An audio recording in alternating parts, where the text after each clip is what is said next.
Salam.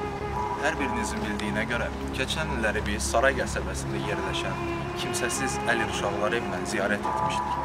Və bu ziyarətdən sonra bizim kollektivin və təşkilatçının çox böyük təəssüratı qalmışdı.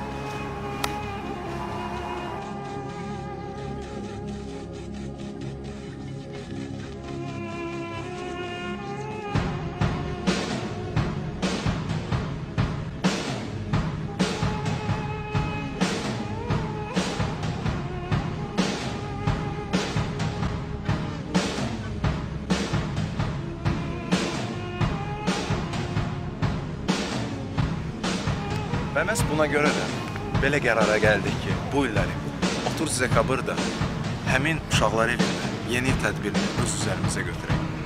Siz də bizə qoşula bilərsiniz və onları böyük dəstək olarsınız. Unutmayın ki, onların qayğıya ehtiyacı var və məhz bir gündə biz onların üstünü gülülsək, sevindirə bilsək, o da belə bizə bəsdir.